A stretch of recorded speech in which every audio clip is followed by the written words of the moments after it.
Assalamualaikum warahmatullahi wabarakatuh. Perkenalkan saya Hanifah Az-Zahra dengan NIM 19016092. Baiklah, saya akan mempresentasikan materi pertemuan 1 sampai pertemuan 15 pada mata kuliah pengantar sosiolinguistik. Materi pertama yaitu konsep linguistik dan sosiolinguistik. Yang pertama, hakikat linguistik. Linguistik berarti ilmu bahasa. Orang yang ahli dalam ilmu linguistik disebut linguis. Ilmu linguistik sering juga disebut linguistik umum karena tidak hanya mengkaji sebuah bahasa saja. Linguistik adalah ilmu yang objek kajiannya bahasa, sedangkan bahasa itu sendiri merupakan fenomena yang hadir dalam segala aktivitas kehidupan manusia. Berdasarkan segi keluasan objek kajiannya dapat dibedakan adanya linguistik umum dan linguistik khusus. Linguistik umum adalah linguistik yang mengkaji berbagai bahasa seperti bahasa Indonesia, bahasa Inggris, bahasa Jerman, dan sebagainya. Sedangkan linguistik khusus hanya memfokuskan kajiannya pada salah satu bahasa saja. Yang kedua yaitu sosiolinguistik sebagai kajian interdisipliner. Sosiolinguistik merupakan bidang yang mengkaji hubungan antara bahasa dan masyarakat, antara penggunaan bahasa dan struktur sosial di mana para pengguna tinggal. Sosiolinguistik merupakan bidang kajian yang berasumsi bahwa masyarakat manusia tersusun dari banyak pola dan perilaku yang berkaitan yang sebagian adalah berkaitan dengan bahasa. Sosiolinguistik adalah ilmu interdisipliner yang mengkaji masalah bahasa dalam kaitannya dengan penggunaan bahasa itu dalam masyarakat dalam situasi yang bervariasi. Bahasa dalam studi sosiolinguistik tidak hanya dipandang sebagai struktur saja, tetapi juga dipandang sebagai sistem sosial, sistem komunikasi, dan bagian dari kebudayaan masyarakat tertentu. Sosiolinguistik merupakan ilmu yang bersifat interdisiplin, maka sosiolinguistik termasuk dalam pembidangan makrolinguistik. Maksud makrolinguistik adalah penganalisaan bahasa dalam hubungannya dengan faktor-faktor eksternal, di luar sistem bahasa termasuk di dalamnya ilmu-ilmu bahasa terapan. Sosiolinguistik yang masuk dalam area makrolinguistik sangat berguna untuk mengamati beberapa faktor sosial dengan sebagai gejala sosial secara lebih jelas dan cermat. Kegunaan sosiolinguistik yang lain adalah dalam bidang komunikasi. Maksudnya adalah sosiolinguistik akan memberikan pedoman dalam berkomunikasi dengan menunjukkan bahasa, ragam bahasa, dan gaya bahasa atau gaya bahasa yang harus dipakai seseorang bila berbicara dengan orang lain. Selanjutnya, sosiolinguistik sebagai linguistik terapan. Pengajaran bahasa merupakan bagian dari linguistik terapan. Kaitan sosiolinguistik dengan pengajaran bahasa yakni keduanya merupakan bagian dari linguistik terapan. Sosiolinguistik tidak hanya melakukan kajian dari struktur intern saja, melainkan telaah dari struktur ekstern. Struktur intern sosiolinguistik meliputi variasi bahasa, masyarakat bahasa, variasi penutur bahasa, dan lain sebagainya. Sedangkan struktur ekstern merupakan kaitan peran sosiolinguistik dalam mengatasi masalah-masalah. Baiklah, materi pertemuan kedua yaitu hubungan bahasa dan masyarakat. Yang pertama, bahasa dalam kajian linguistik dan sosiolinguistik. Sosiolinguistik adalah satu kajian yang menekankan dan mendasarkan pendekatannya pada hal-hal yang berada di luar bahasa, yang berkaitan dengan pemakaian bahasa oleh para penuturnya di dalamnya kelompok-kelompok sosial kemasyarakatan. Kajian sosiolinguistik yang bersifat eksternal ini menghasilkan kaidah-kaidah yang berkenaan dengan kegunaan dan penggunaan bahasa tersebut dalam segala kegiatan manusia di dalam masyarakat. Dalam kerjanya, ia menggunakan teori dan disiplin lain yang berkaitan dengan penggunaan bahasa itu, misalnya sosiologi, psikologi, dan antropologi. Dalam sosiolinguistik, bahasa tidak didekati atau dilihat sebagai bahasa, sebagaimana dilakukan oleh linguistik struktural atau umum, melainkan dilihat sebagai sarana interaksi di dalam masyarakat manusia. Karenanya, semua rumusan mengenai sosiolinguistik yang diberikan para pakar tidak akan terlepas dari persoalan hubungan bahasa dengan kegiatan atau aspek-aspek kemasyarakatan. Selanjutnya yaitu pengertian masyarakat dalam kajian sosiolinguistik. Perlu kita ketahui, sosiolinguistik adalah studi tentang hubungan antara bahasa dan masyarakat dan cara orang menggunakan bahasa dalam situasi sosial yang berbeda. Kajian ini sangat bervariasi secara mendalam dan detail dari studi dialek di wilayah tertentu hingga analisis cara pria dan wanita berbicara satu sama lain dalam situasi tertentu. Dalam pengertian sosiologi, masyarakat tidak dipandang sebagai suatu kumpulan individu-individu semata. Masyarakat merupakan suatu pergaulan hidup, oleh karena manusia hidup bersama. Masyarakat merupakan suatu sistem yang berbentuk karena hubungan anggota-anggotanya. Dengan kata lain, masyarakat adalah suatu sistem yang terwujud dari kehidupan bersama manusia yang lazim disebut dengan sistem kemasyarakatan. Selanjutnya yaitu hubungan antara bahasa dan masyarakat. Bahasa adalah pusat interaksi sosial di setiap masyarakat. Terlepas dari lokasi dan periode waktunya, bahasa dan interaksi sosial memiliki hubungan timbal balik. Bahasa membentuk interaksi sosial dan interaksi sosial membentuk bahasa. Hubungan keduanya sangat erat. Bahasa menjalankan sebagai fungsi dalam masyarakat dan masyarakat melakukan hal yang sama. Jika salah satu tidak ada, yang lain akan terpengaruh. Bahasa adalah alat utama untuk tujuan komunikasi, untuk membangun perdamaian dan ketertiban dalam masyarakat kita, untuk menunjukkan otoritas dan kekuasaan, dan untuk mencapai tujuan atau sasaran. Selanjutnya yaitu sosiolinguistik dan sosiologi bahasa. Sosiolinguistik adalah cabang linguistik yang menghubungkan faktor bahasa dengan faktor sosial. Sedangkan sosiologi bahasa merupakan cabang sosiologi yang menghubungkan dengan faktor linguistik. Kemudian, sosiolinguistik memandang bahasa tidak hanya sebagai alat komunikasi atau alat untuk menyampaikan pikiran. Pandangan sosiolinguistik terhadap bahasa dapat dilihat dari fungsi-fungsi bahasa melalui sudut pandang penutur, pendengar, topik, kode, dan amanat-amanat pembicaraan. Secara umum, sosiolinguistik membahas hubungan bahasa dengan penutur bahasa sebagai anggota masyarakat. Hal ini mengaitkan fungsi bahasa secara umum yaitu sebagai alat komunikasi. Materi pertemuan ketiga yaitu kontak bahasa dan diglosia. Yang pertama, pengertian kontak bahasa. Kontak bahasa adalah peristiwa penggunaan lebih dari satu bahasa dalam tempat dan waktu yang sama. Penggunaan bahasa ini tidak menuntut penuturnya untuk berbicara dengan lancar sebagai dwibahasawan atau multibahasawan. Namun, terjadinya komunikasi antara penutur dua bahasa yang berbeda pun sudah dikategorikan sebagai peristiwa kontak bahasa. Yang kedua yaitu jenis kontak bahasa ditinjau dari sifatnya. Yang pertama, kontak regional. Variasi bahasa pada kelompok masyarakat yang berada pada suatu tempat, wilayah atau daerah tertentu. Menurut wilayah, dialek juga dapat digunakan untuk membedakan tuturan dari sudut pandang kelas sosial dari kelompok yang berbeda dengan kelompok lain, atau sebagai ciri regional dari daerah mana penutur berasal. Yang kedua yaitu kontak bahasa non-regional.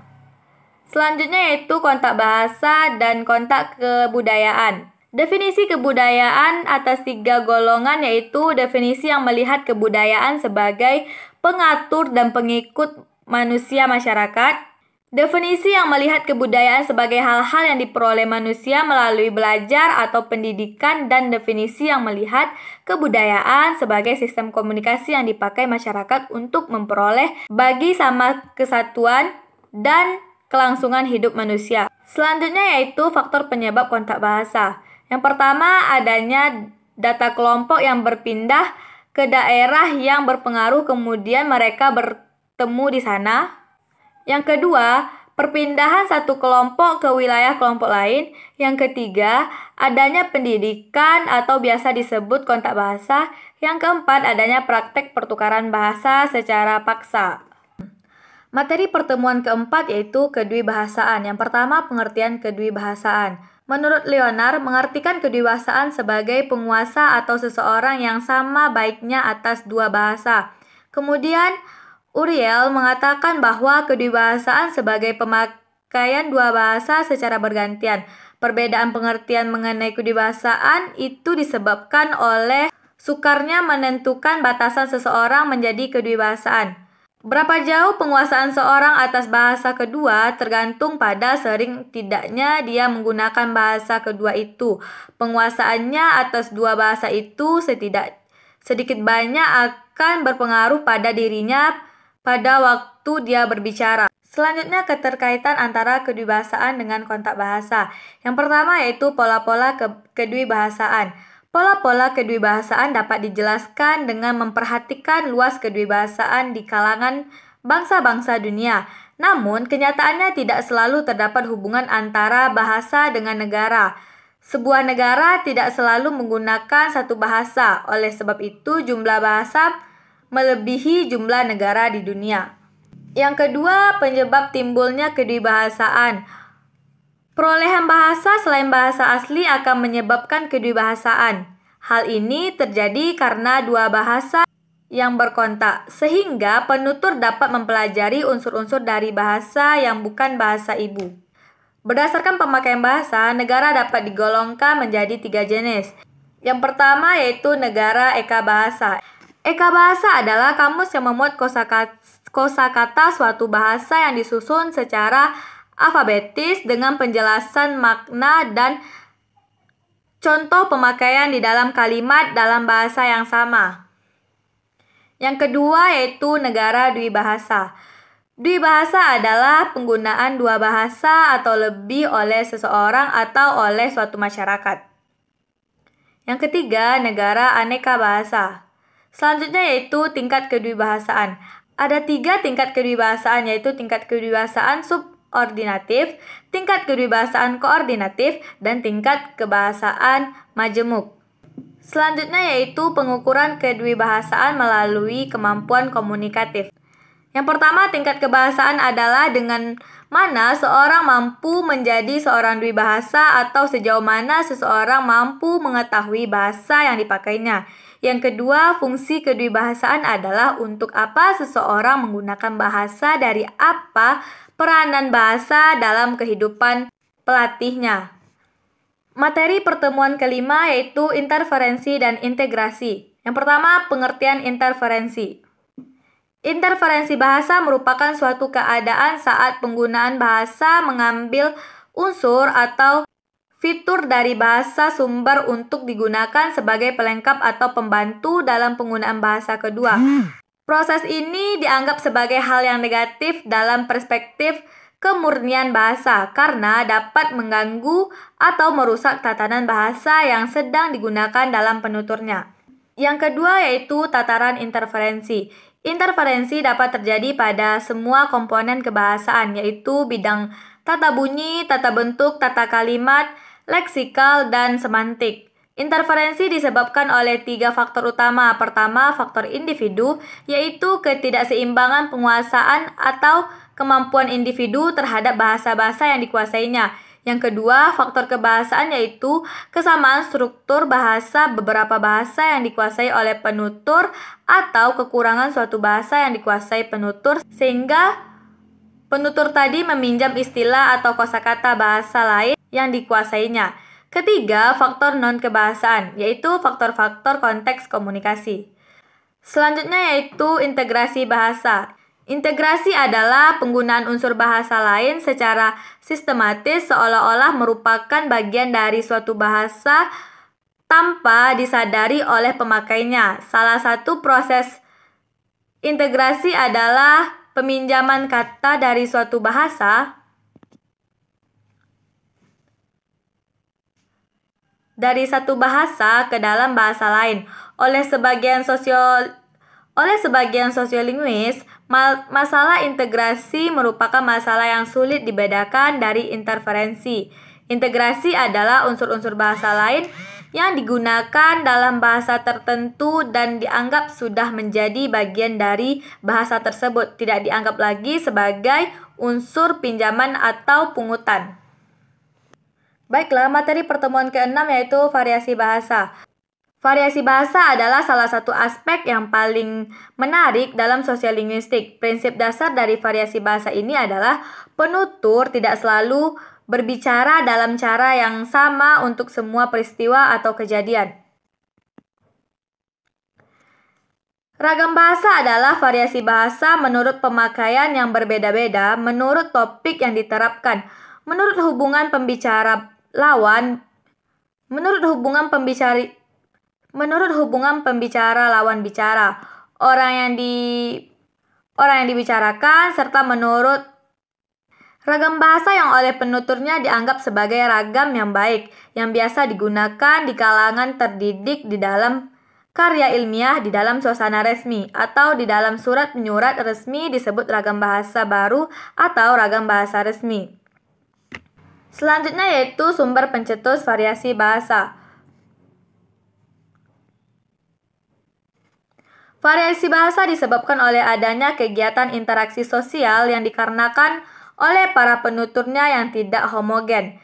Dalam hal variasi bahasa ini ada dua pandangan. Pertama, variasi itu dilihat sebagai akibat adanya keragaman sosial penutur bahasa itu dan keragaman fungsi bahasa itu. Kedua, variasi bahasa itu sudah ada untuk memenuhi fungsinya sebagai alat interaksi dalam kegiatan masyarakat yang beraneka ragam. Selanjutnya yaitu kajian tentang variasi bahasa dalam linguistik umum dan interdisiplin keilmuan lainnya. Di dalam linguistik, bahasa tidak hanya dipahami sebagai tanda saja, tetapi juga dipandang sebagai sistem sosial, sistem komunikasi, dan sebagai bagian dari kebudayaan masyarakat tertentu.